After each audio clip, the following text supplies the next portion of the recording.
नमस्कार. शुभदा विद्यालय यूट्यूब चॅनलमध्ये आपलं मनापासून स्वागत.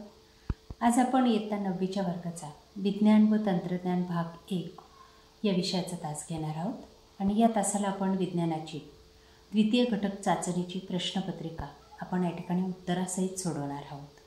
ही प्रश्नपत्रिका 20 गुणांची. यासारख्या इतर विषयांच्याही प्रश्नपत्रिका आपल्याला हव्या असतील तर डिस्क्रिप्शन बॉक्समध्ये दिलेली द्वितीय घटक चाचणीची प्लेलिस्ट अवश्य पहा. तत्पूर्वी मित्रांनो, आपण नवीन असाल, अजूनही चॅनलला आपण सबस्क्राईब केलं नसेल तर चॅनल सबस्क्राईब करून बेल आयकॉनवर क्लिक करा, म्हणजे नवीन व्हिडिओची नोटिफिकेशन आपल्यापर्यंत सहज पोहोचेल. इयत्ता 9वी विज्ञान व तंत्रज्ञान भाग 1. प्रश्न पहिला. योग्य पर्याय निवडून विधाने पूर्ण करा. 1. दातांचे डॉक्टर अंतवक्र आरसा वापरतात. 2. वारंवारितेचे एसआय एकक जूल आहे. 3. ध्वनी प्रसारण निर्वात पोकळीमधून होत नाही. ब. योग्य जोड्या जोडवा. श्रवणीय ध्वनी क. वारंवारिता 20 Hz ते 20,000च्या दरम्यान. 2. अश्राव्य ध्वनी अ. वारंवारिता 20 Hz पेक्षा कमी. 3. श्राव्यातील ध्वनी ब. वारंवारिता 20,000 Hz पेक्षा जास्त. त्यानंतर क भाग बघा. शास्त्रीय कारणे लिहा 4 गुणांसाठी. 1. वाहनाच्या उजव्या व डाव्या बाजूंना नेहमी बहिर्वक्र आरसे बसवतात.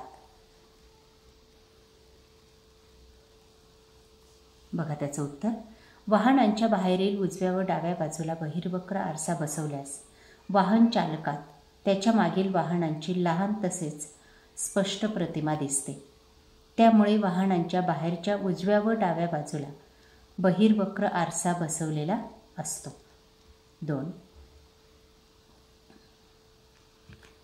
वर्गात निर्माण झालेला प्रतिध्वनी आपण ऐकू शकत नाही. उत्तर.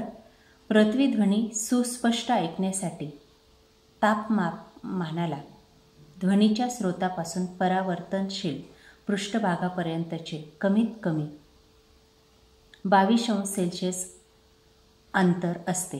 परंतु वर्गात 17.2 निर्माण झालेला प्रतिध्वनी हा पुढील भिंतींमधील अंतर व छताची जमिनीपासूनची उंची 17.2 मीटरपेक्षा कमी असल्याने आढळतात.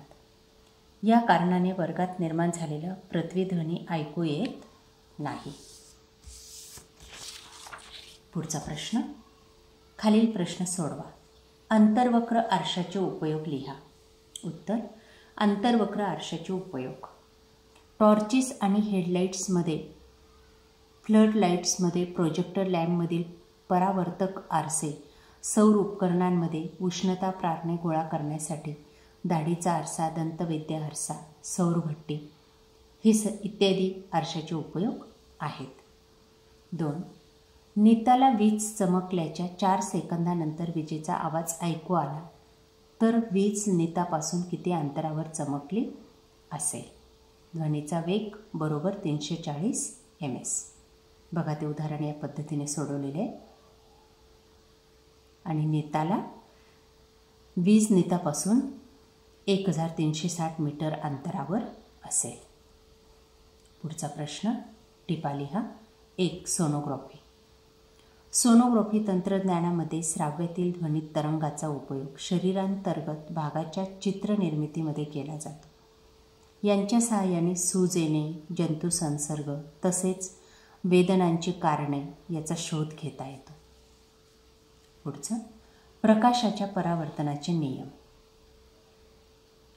आपाती प्रकाशकिरण, परावर्तित प्रकाशकिरण व परावर्तन पृष्ठभागास आपातन बिंदूवर काढलेली स्तंभिका एकाच प्रतलात असते. परावर्तित प्रकाशकिरण व आपातित प्रकाशकिरण स्तंभिकेच्या विरुद्ध बाजूने ठेवलेल्या असतात. आपातन कोन व परावर्तन कोन समान मापाचे असतात.